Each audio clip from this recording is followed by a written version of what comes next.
Morning dear students, gravitation के lecture number 5 में आप सभी का स्वागत है। डियर स्टूडेंट्स, आज की इस वीडियो में हम बात करेंगे मास एंड वेट के बारे में। ठीक है, मास और वेट वैसे तो काफी इंटरेस्टिंग सा टॉपिक है। आई होप आपको पढ़ के मजा भी आएगा। तो चलिए टाइम को बिना वेस्ट किए लेक्चर को स्टार्ट करते हैं। आइए सबसे पहले समझते हैं मास और वेट के बारे में। ठीक है, तो सबसे पहले कंसिडर करते हैं कि हमारे पास एक ऑब्जेक्ट है। ठीक है, मास होता क्या है, तो हमारे पास एक ऑब्जेक्ट है। ऑब्जेक्ट जैसे कि ये कोई तो ऑब्जेक्ट है। अब इस पर्टिकुलर ऑब्जेक्ट में जितना भी मैटर प्रेजेंट है, जैसे सारे मैटर, ठीक है, तो जितना भी मैटर प्रेजेंट है उसको हम क्या कहते हैं, मास कहते हैं। आई बात समझ में? ऐसे बहुत सारे प्रेजेंट होंगे। ठीक, तो मास क्या है? Basically the amount of matter present in the substance. आई बात समझ में? इसको डिफाइन भी कर देंगे। अब वेट क्या होता है? ठीक है, वेट क्या होता है आइए इसको भी समझ लेते हैं। तो वेट के लिए हम कंसिडर करते हैं कि हमारे पास एक बिल्डिंग है। ठीक है, ऐसा एक तो वेट के लिए कंसिडर करते हैं कि हमारे पास एक बिल्डिंग है। ठीक, ये रहा हमारा बिल्डिंग। ठीक है, तो ये सारे क्या हैं?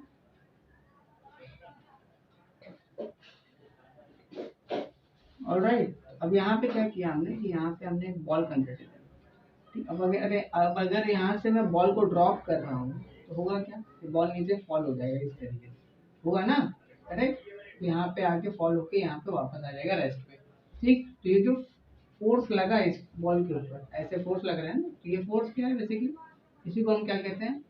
वेट कहते हैं। क्या कहते हैं? वेट। आई बात समझ में? मास क्या है? Amount of matter present in a substance. और वेट क्या है? The force with which the earth attract the object. ठीक है, अब इस ऑब्जेक्ट को कौन अट्रैक्ट कर रहा है अपनी तरफ? अर्थ अट्रैक्ट कर रही है, इसलिए तो नीचे फॉल हुआ। ठीक है, नहीं हमने तो यहाँ पे जस्ट ड्रॉप किया था। क्या किया था? ड्रॉप। जब ड्रॉप किया तो अपने आप कैसे गिर गया? क्योंकि उसको अर्थ अपनी तरफ एक फोर्स लगा रही है। उस फोर्स को हम क्या कहते हैं? वेट कहते हैं। क्या कहते हैं? वेट। और यहाँ पे क्या है? मास है। ठीक है, आई बात समझ में? अब इन दोनों एग्जाम में क्या होता है कि इन दोनों का डिफरेंस पूछ लेता है काफी बार, 2 मार्क्स के लिए या 3 मार्क्स के लिए। तो आइए, अगर डिफरेंशिएट आपको पूछेगा तो किस तरीके से करना है मैं आपको बता देता हूँ। ठीक है, तो सबसे पहला पॉइंट लिखेंगे वो है डेफिनेशन। ठीक, तो सबसे पहले तो डेफिनेशन लिखेंगे। यहाँ लिखिए डेफिनेशन। अब डेफिनेशन ऑफ मास क्या होता है? जैसे मैंने बताया कि मास को कैसे डिफाइन कर सकते हैं? The amount of matter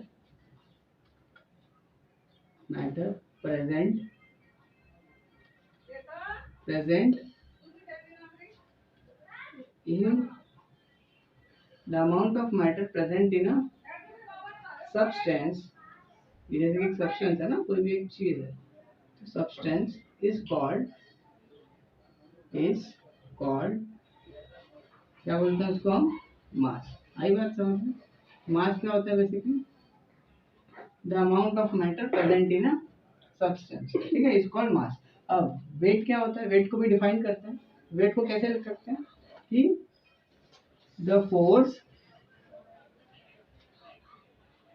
with which the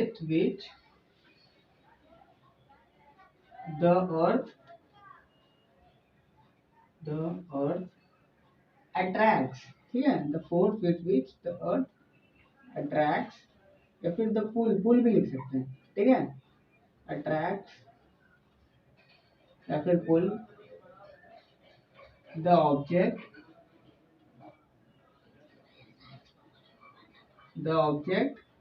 ठीक है, the force with which the earth attracts the object or the pulls the object is called क्या बोलते हैं उसको? वेट। क्या बोलते हैं? वेट। करेक्ट है, वेट का डेफिनेशन। Alright, next. अब नेक्स्ट बात कर लेते हैं। डेफिनेशन तो क्लियर है। अब बात करते हैं बेसिकली ये जो मास है ये कौन सा क्वांटिटी है, इसकी क्वांटिटी के बारे में बात करते हैं। ठीक है, यहाँ लिखेंगे क्वांटिटी। ठीक है, तो कैसा क्वांटिटी आइए लिख लेते हैं। तो it is a scalar quantity. क्या है? Scalar quantity. आई बात समझ में? मास कैसा है? Scalar quantity. कैसा है? क्वांटिटी। ठीक है। अब नेक्स्ट पॉइंट यहाँ पे क्या आएगा कि वेट कैसा क्वांटिटी है। ठीक है, तो वेट हमको पता है, वेट क्या है? ईट आएगा यहाँ पे। ठीक है, द नहीं आएगा, यहाँ क्या आएगा? It is a vector quantity. Alright, vector quantity. ठीक है। नेक्स्ट, अब एक बात बताइए, स्केलर क्वांटिटी है मतलब क्या? इसके पास सिर्फ मैग्नीट्यूड, डायरेक्शन नहीं है। ठीक है, इसके पास डायरेक्शन एग्जिस्ट नहीं करता है। स्केलर क्वांटिटी है। स्केलर क्वांटिटी मतलब क्या? एक नंबर है। आई बात समझ में? जैसे कि एग्जाम्पल के लिए ले लेते हैं हम लोग कि अब आपसे किसी ने पूछा कि आपका मास कितना है, तो आप क्या बोलोगे? 5 kg। है कि नहीं? ऐसे हम बोलते हैं।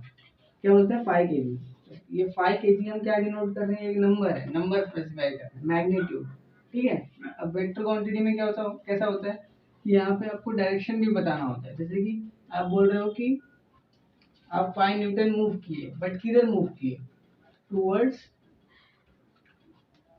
ईस्ट। मान लीजिए आपने ऐसा बोला, तो आप ऐसे बताओगे। आई बात समझ में? 5 न्यूटन अगर आपने बोला तो 5 न्यूटन किधर? आई बात समझ में? तो इसमें हम लोग क्या कंसिडर करते हैं? डायरेक्शन भी कंसिडर करते हैं। ठीक है, इस तरीके से हम कर सकते हैं। अब नेक्स्ट जो पॉइंट इसमें आता है, नेक्स्ट इसमें लिखते हैं हम लोग फॉर्मूला। ठीक है, इसका फॉर्मूला क्या होता है, ये इंपॉर्टेंट है। फॉर्मूला, अब मास का फॉर्मूला कैसे निकाल सकते हैं? देखो, according to Newton second law of motion हमें क्या पता है? Force is equal to mass into acceleration होता है ना? तो हम वहां से इसका फॉर्मूला बेसिकली लिख सकते हैं। तो कोई भी मास का एक फॉर्मूला जो आपको पता है वो आप लिख सकते हो। ठीक है, तो हम यहाँ क्या लिख रहे हैं कि हमें पता है mass is equal to force divided by acceleration. लिख सकते हैं हम लोग एक्सेलरेशन जो भी है कि नहीं? Force divide by acceleration. ठीक है, ये किसका फॉर्मूला है? मास का। अब वेट का फॉर्मूला क्या लिख सकते हैं हम लोग? वेट,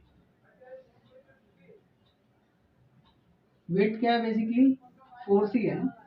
हमने क्या लिखा है? The force with which the earth attracts the object towards itself is called weight. है कि नहीं? तो अल्टीमेटली वेट क्या है? फोर्स ही है। तो कोई भी एक फोर्स का फॉर्मूला लिख लीजिए। तो वेट क्या लिख सकते हैं हम लोग? मास इनटू एक्सेलरेशन। ठीक, इसके लिए क्या लिख सकते हैं? मास मल्टीप्लाई बाय एक्सेलरेशन। ठीक है, तो ये भी आप लिख सकते हैं।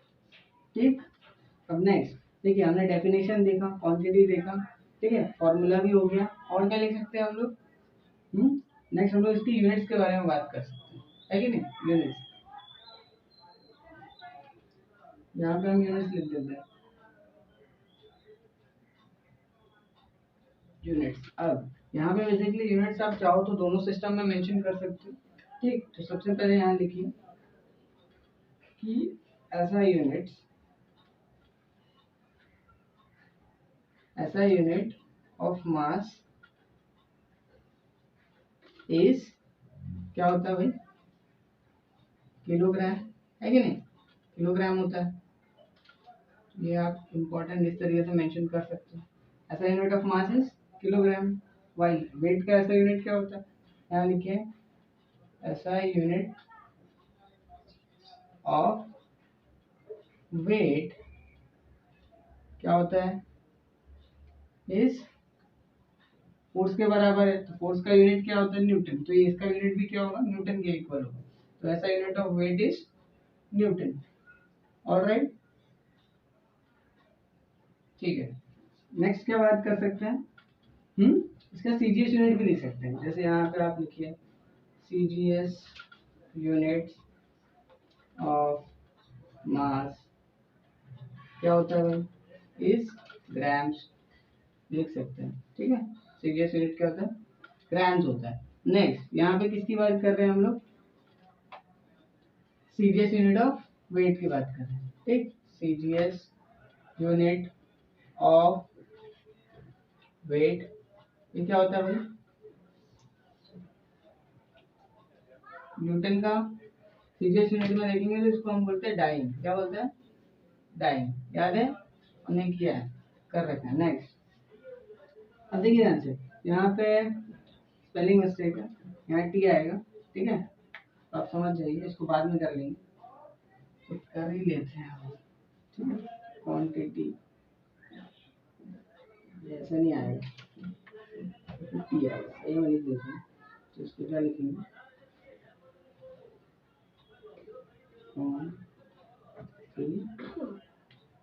ठीक है, क्वांटिटी। नेक्स्ट, और क्या लिख सकते हैं हम लोग? इसके एक फीचर्स के बारे में लिख सकते हैं, ठीक है? नेचर, जैसे नेचर लिख सकते हैं इसका। हम लोग कैसा नेचर लिख सकते हैं कि मास जो है बेसिकली पूरे यूनिवर्स में कांस्टेंट होता है, मतलब जहाँ पे भी आप जाओगे मास एवरीवेयर क्या होता है? कांस्टेंट होता है। तो क्या लिख सकते हैं नेचर में हम लोग कि मास इज कांस्टेंट एवरीवेयर। आई बात समझ में? तो हर जगह क्या होता है? एवरीवेयर। तो मास जो है बेसिकली हर जगह क्या होता है? कांस्टेंट होता है। वाइल वेट जो है ये क्या होता है? ये प्लेस टू प्लेस पे चेंज होता है। जैसे आप मान लो आप अपने घर पे हो, आपका वेट है मान लो 60 न्यूटन है कि नहीं? 60 न्यूटन है। तो आप मान लो किसी दूसरे जगह पे गए, तो वहाँ पे आपका वेट जो है वेरी करेगा। क्यों वेरी करेगा? क्योंकि वहाँ पे याद कीजिए एक्सेलरेशन ड्यू टू ग्रेविटी उसका फैक्टर आ जाता है कि नहीं? तो वही चीज़ है, वही चीज़ रिस्पॉन्सिबल है। तो यहाँ पे क्या होता है? हम लोग क्या लिख सकते हैं? वेट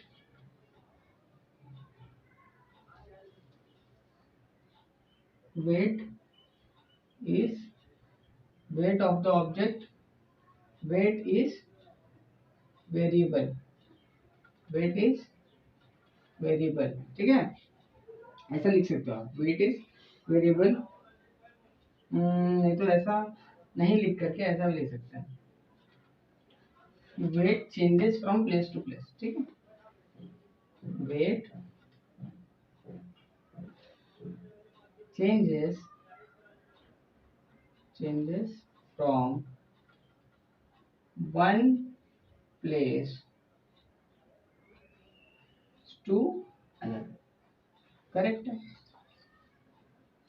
ऐसे लैंग्वेज में आप लिख सकते हैं।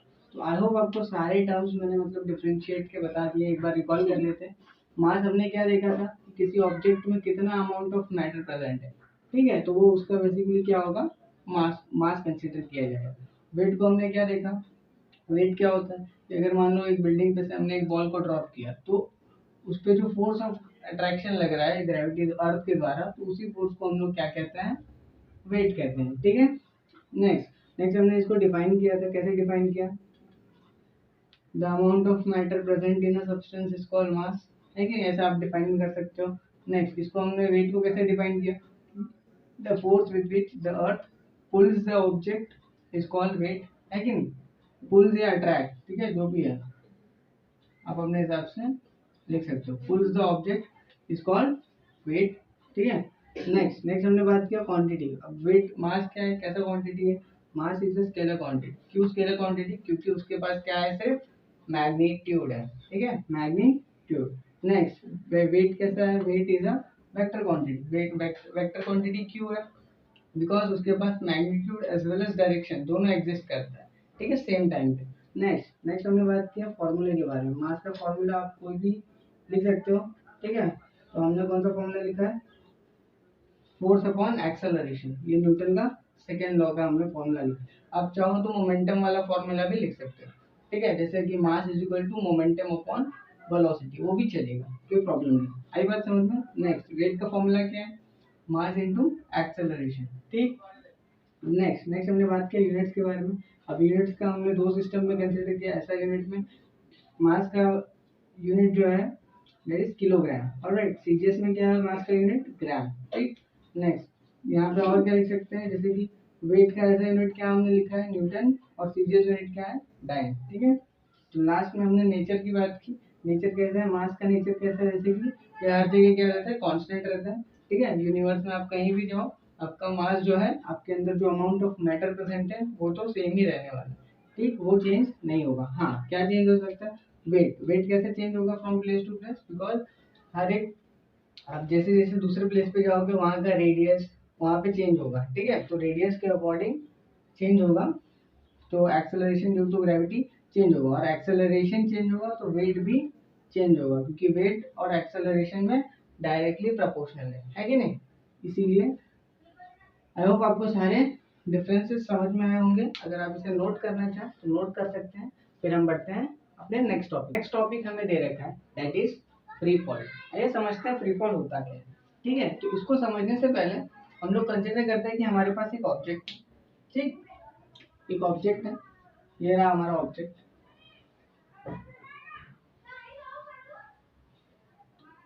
अब इस ऑब्जेक्ट का कुछ मास है, ठीक, अब इस ऑब्जेक्ट को हमने क्या कर रखा है, इसको हमने एक स्ट्रिंग से बांध रखा है, ठीक, स्ट्रिंग से दीवार पे कहीं तो हमने बांध रखा है, ठीक है। अब होगा क्या, इस पे दो फोर्स लग रही है। सबसे पहली फोर्स, इस पे एक अपवर्ड डायरेक्शन में फोर्स लग रहा है, ठीक है। अपवर्ड डायरेक्शन में कौन फोर्स लगा रहा है? स्प्रिंग फोर्स लगा रहा है। कौन लगा रहा है? स्प्रिंग। आई बात समझ? स्प्रिंग एक फोर्स लगा रहा है अपने, इसको हम बोलेंगे स्प्रिंग फोर्स। आई बात समझ में? नेक्स्ट नेक्स्ट इसको डाउनवर्ड डायरेक्शन में कौन एक फोर्स लगा रहा है? ग्रेविटेशनल फोर्स लग रहा है, ठीक है। कौन सा फोर्स लग रहा है? ग्रेविटेशनल फोर्स लग रहा है, ग्रेविटेशनल फोर्स। आई बात समझ में? ग्रेविटेशनल फोर्स लग रहा है। अब होगा क्या कि ऑब्जेक्ट दोनों, ये दोनों फोर्स क्या है, अल्टीमेटली बैलेंस है, इक्वल है, तभी तो ये ऑब्जेक्ट यहाँ पे गिर रहा नहीं है कि नहीं? ये ऑब्जेक्ट नीचे फॉल नहीं हो रहा है, ठीक। तो ये ऑब्जेक्ट क्या है यहाँ पे अभी? ये रेस्ट पे है। कैसा है? रेस्ट पे है। आई बात समझ में? तो ये फर्स्ट केस है हमारा, ये हमारा फर्स्ट केस है। तो आप अभी इमेजिन कीजिए कि अगर, अब हमने क्या किया कि इस ऑब्जेक्ट को, ये जो स्ट्रिंग बांधा हुआ है यहाँ पे, इसको हमने कट कर दिया, तो होगा क्या, ये ऑब्जेक्ट था हमारा यहाँ पे। सेकंड केस लेते हैं इस तरीके से, तो ये सीलिंग है, ये ऑब्जेक्ट था यहाँ पे बंधा हुआ था, ठीक है। इस बार क्या किया हमने, यहाँ पे से कट कर दिया, कट कर दिया तो होगा क्या कि ये जो था ऑब्जेक्ट, यहाँ से क्या हो जाएगा, ऑब्जेक्ट यहाँ से नीचे फॉल होना स्टार्ट हो जाएगा, है कि नहीं? ऐसे ऐसे फॉल होगा और यहाँ पे ग्राउंड पे आके क्या हो जाएगा, वापस से रेस्ट पे आ जाएगा। यही तो होगा। यहाँ से हमने कट कर दिया तो होगा क्या, ये ऑब्जेक्ट यहाँ से नीचे फॉल हो जाएगा। अब नीचे क्यों फॉल हो रहा है? क्योंकि देखिए, जैसे ही हमने कट किया स्प्रिंग फोर्स लगना बंद हो गया। आई बात समझ में? स्प्रिंग फोर्स लगना बंद हो गया। स्प्रिंग फोर्स नहीं लग रहा है तो कौन सा फोर्स लग रहा है? ग्रेविटेशनल फोर्स तो लग ही रहा है, क्योंकि अर्थ उस पर अपनी तरफ तो खींच ही रही है ना, तो अर्थ उस पर एक फोर्स लगा रही है। कौन सा force? That is gravity. Gravity यानी ग्रेविटेशनल फोर्स। आई बात समझ में? तो इसलिए ये ऑब्जेक्ट क्या हुआ, नीचे की तरफ फॉल हो गया। आई बात समझ में? तो इस तरीके के मोशन को, इस तरीके के मोशन को हम लोग क्या कहते हैं? Free fall. आई बात समझ में? इस तरीके के मोशन को क्या कहते हैं?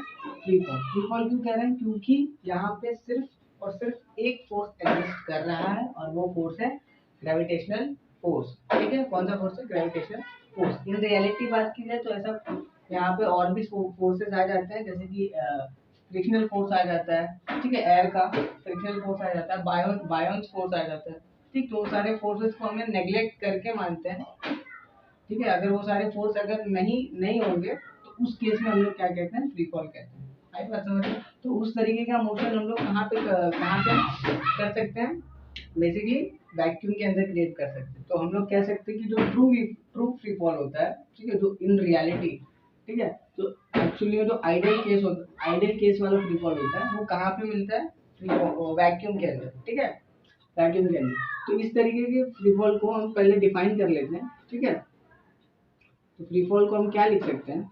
तो सिंपल टर्म्स में डिफाइन करना चाहूँगा कि व्हेन, हम लिख सकते हैं कि व्हेन एन ऑब्जेक्ट, ठीक है, when an object falls, when an object, ऐसा लिखिए मूव, ठीक है, moves, when an object moves only under the influence an object moves only under the influence of gravity, है कि नहीं? When an object moves only under the influence of gravity, then it is called आएगा, ठीक है? Then it is called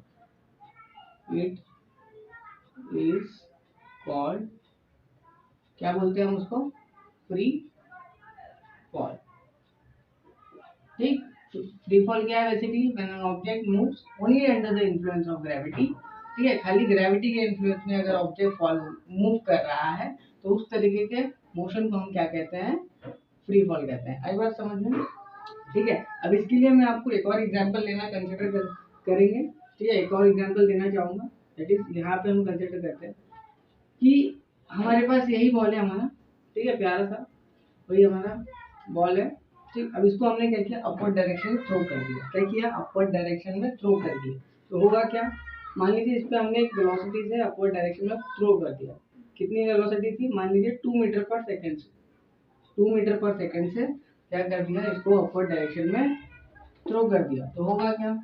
जैसे 2 metre पर second से हमने वेलोसिटी से इसे अपवर्ड डायरेक्शन में थ्रो कर दिया। तो ये अब ऊपर जाएगा, जाके एक सर्टेन हाइट ये गेन करेगा ना, ऑब्वियस सी बात करेगा, ठीक। सर्टेन हाइट गेन करने के बाद क्या होगा कि यहाँ पे इसकी वेलोसिटी 0 हो जाएगी। क्या हो जाएगी? यहाँ पे इसकी वेलोसिटी 0 मीटर पर सेकेंड हो जाएगी। अब ऐसा क्यों हो रहा है? क्योंकि अर्थ उस पर अपना एक फोर्स लगा रहा है कि नहीं, उसके ऑपोजिट डायरेक्शन में, इसलिए इसकी वेलोसिटी क्या होती जा रही है? डिक्रीज होती जा रही है, ठीक। एक सर्टेन हाइट पे जाने के बाद इसकी वेलोसिटी क्या हो गई? 0 हो गई। अब वेलोसिटी 0 हो गई मतलब हमने जो अमाउंट ऑफ इसको वेलोसिटी प्रोवाइड किया था अब वो यहाँ पे 0 हो चुका है। अब 0 हो गया मतलब क्या? ये ऑब्जेक्ट यहाँ पे रेस्ट पे है, मतलब और कोई फोर्स लग रहा है क्या? नहीं लग रहा है, ठीक। तो इस केस में इस पे और कोई फोर्स नहीं लग रहा है। इसका मतलब कौन सा फोर्स लग रहा है? सिर्फ ग्रेविटेशनल फोर्स लग रहा है, ठीक। खाली अर्थ का फोर्स लग रहा है। तो तो ये ऑब्जेक्ट क्या परफॉर्म करेगा? बेसिकली फ्री फॉल में मूव करेगा। कैसे मूव करेगा? फ्री फॉल में, ठीक। ऑब्जेक्ट कैसा फॉल होगा? फ्री फॉल में मूव होगा। आई बात समझ में? ठीक है, तो ऑब्जेक्ट कैसे फॉल होगा? फ्री फॉल में फॉल होगा। तो मैं आपको इस तरीके ये वाला केस कंसिडर कराना चाह रहा हूँ। सिर्फ ये वाला पार्ट को आप अज्यूम कीजिए। तो ये वाला पार्ट तो क्या ऑपोजिट डायरेक्शन में जा रहा था, इसीलिए इसकी वेलोसिटी डिक्रीज हुई। लेकिन यहाँ पे ये वाला जो रीजन है, ये वाला पार्ट यहाँ से, ठीक है, यहाँ से हम ऑब्जर्व करेंगे। यहाँ पे क्या लग रहा था बेसिकली ऑब्जेक्ट पे?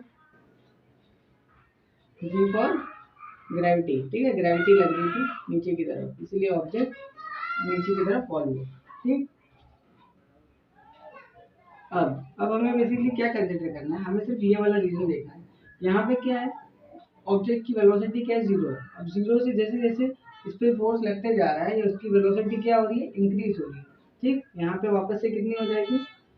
वेलोसिटी इक्वल टू 2 मीटर पर सेकंड हो जाएगी। आई बात समझ में? यहाँ पे क्या होगा? 1 मीटर पर सेकंड होगा, फिर 0 हो जाएगा। यहाँ पे क्या होगा? 0 से फिर 1 होगा, फिर 2 हो जाएगा। आई बात समझ में? इस तरीके से ये बेसिकली ऊपर जाएगा, फिर ऊपर से नीचे आ जाएगा। अब इस तरीके का मोशन को हम लोग बेसिकली कैटेगराइज कर सकते हैं, ठीक है। तो यहाँ पे हम क्या लिख सकते हैं? यहाँ पे हमें पता है इक्वेशन ऑफ मोशन, है कि नहीं? हमने जूनियर क्लासेस में इक्वेशंस ऑफ मोशन भी पढ़ रखा है। कितने टाइप्स के होते हैं? 3 टाइप्स के होते हैं। कितने? 3 टाइप्स के होते हैं, ठीक है। तो यहाँ लिखिए ऐसा इक्वेशन ऑफ मोशन, ठीक। न्यूटन के जो इक्वेशन ऑफ मोशन थे, हमें पता है न्यूटन के 3 इक्वेशंस ऑफ मोशन थे। कौन कौन से थे? आइए उसे लिखते हैं, ठीक है। तो सबसे पहला इसमें था, सबसे पहला कौन सा था भाई? सबसे पहला था v equal to u plus a t. और राइट, यही था, है कि नहीं? सेकेंड वाला जो था इसमें वो था s equal to u t plus half a t square. क्या था? s equal to u t plus half a t square. और इसमें जो लास्ट वाला है, ठीक है, इसी में जो लास्ट वाला है that is v square is equal to u square plus 2as, v square equal to u square plus 2as। आई बात समझ में? तो ये बेसिकली तीन इक्वेशंस ऑफ मोशन थे जो कि न्यूटन ने दिए थे। ये कब हम लोग लगा सकते हैं? जब एक्सेलरेशन क्या हो, कांस्टेंट है। कब वैलिड है? इसके लिए कंडीशन क्या है? एक्सेलरेशन जो है क्या होना चाहिए, कांस्टेंट है। ठीक, ये कंडीशन मस्ट है। अगर ये नहीं रहेगा तो हम ये नहीं लगा सकते। आई बात समझिए? तो एक्सेलरेशन हमने मान लिया कांस्टेंट है। अब ध्यान से देखिए यहाँ पे कि हमें पता है ये वाला केस हम लोग कंसीडर कर रहे हैं, ठीक है, इस तरीके का मोशन। तो यहाँ पे वेलोसिटी ऑफ द ऑब्जेक्ट जो है, इनिशियल वेलोसिटी क्या है, 0। लेकिन यहाँ पे वेलोसिटी क्या है, 0। तो यहाँ पे हम लोग क्या बोल सकते हैं कि u जो है ऑब्जेक्ट का 0 है। u क्या है, 0। अब a जो है, a को हम क्या कंसीडर करेंगे, यहाँ पे a मतलब एक्सेलरेशन, लेकिन यहाँ पे एक्सेलरेशन कौन लगा रहा है, अर्थ लगा रहा है। तो अर्थ के एक्सेलरेशन को हम लोग क्या कंसीडर करते हैं, जी। क्या कंसीडर करते हैं, जी करते हैं, ठीक है। नोट कीजिए यहाँ पे। तो ये दोनों वैल्यूज को हम बेसिकली इक्वेशन 1 में, इक्वेशन ऑफ मोशन 1 में सब्स्टिट्यूट कर देंगे। तो देखिए हमें एक नया रिलेशन मिलेगा, ठीक है। क्या मिलेगा वो सब्स्टिट्यूट करके देखते हैं। ठीक, तो क्या होगा यहाँ से, v इक्वल टू u को हम लोग क्या पुट करेंगे, 0, क्योंकि यहाँ से मूव कर रहे हैं ना इनिशियल वेलोसिटी, तो ये 0 हो गया, प्लस एक्सेलरेशन क्या है हमारा, g। ठीक, और ये क्या है, time as it is t। तो यहाँ से 0 टर्म को हटा देंगे तो क्या बनेगा, v equal to gt। Alright, ये हमारा पहला रिलेशन, ठीक है, ये हमारा फर्स्ट रिलेशन। नेक्स्ट क्या करते हैं हम लोग, बेसिकली इसमें सब्स्टिट्यूट करते हैं ये सारे वैल्यूज, ठीक है। देखते हैं क्या बनता है रिलेशन। यहाँ पे क्या होगा, s इक्वल टू u क्या हो गया, 0। तो 0 इंटू टी क्या होगा, 0 हो जाएगा। आई बात समझिए? तो यहाँ क्या है, 0 इंटू टी प्लस ये क्या होगा, हाफ a टी स्क्वायर। आई बात समझ में? मार्क कर, आइए समझते हैं। इसको सब्स्टिट्यूट करेंगे तो क्या होगा, s इक्वल टू ये क्या हो गया, 0 हो गया, तो इसको हटा देंगे, चलेगा, ठीक है। तो यहाँ से ये वाला टर्म बचेगा। a की जगह क्या सब्स्टिट्यूट करेंगे, g। a का वैल्यू क्या है, g। तो a की जगह क्या लिख सकते हैं हम लोग, g। आई बात समझ में? आइए इसको लिखेंगे सिंप्लीफाई करके, तो क्या हो जाएगा, हाफ g टी स्क्वायर, ठीक है। तो ये हमारा क्या है, बेसिकली सेकेंड रिलेशन। आई बात समझ में? थोड़ा सा टेढ़ा हो गया लेकिन चलेगा, ठीक। नेक्स्ट वाला इसमें क्या कंसीडर करेंगे, देखिए ध्यान से। इनिशियल वेलोसिटी 0 है, तो यहाँ पे 0 पुट कर देंगे, क्या होगा, तो v जो हो जाएगा हमारा, v स्क्वायर जो हो जाएगा, ये u स्क्वायर है, 0 का स्क्वायर, प्लस ये क्या है, 2as। a की जगह क्या पुट करेंगे, g। a की जगह क्या आएगा, g, ठीक। a की जगह पे g रखेंगे, s एज इट इज रहेगा। तो यहाँ से हम लोग सिंप्लीफाई करेंगे तो यहाँ से क्या आ जाएगा हमारा, v जो होगा इसका रूट हो जाएगा, है कि नहीं। तो इसको हम लोग रूट 2gs भी लिख सकते हैं। तो हमारा क्या है, वेलोसिटी। या तो ऐसे रहने दीजिए या फिर ये भी चलेगा। आई बात समझ में? ठीक है, ठीक है। तो आप अगर इसे नोट करना चाहें आप नोट कर सकते हैं। ऑलराइट डियर स्टूडेंट्स, तो आज की क्लास में इतना ही, ठीक है। आज हमने बेसिकली बात किया मास और वेट के बारे में, और फिर हमने देखा फ्री फॉल के बारे में, ठीक है। आई होप आपको सारे कंसेप्ट एकदम अच्छे तरीके से क्लियर होंगे, ठीक है। अब नेक्स्ट वीडियो में हम बात करेंगे ग्रेविटेशनल पोटेंशियल एनर्जी के बारे में, ठीक है। किसके बारे में, ग्रेविटेशनल पोटेंशियल एनर्जी के बारे में, ठीक है। तब तक के लिए पढ़ाई करते रहें, ठीक है। Thank you.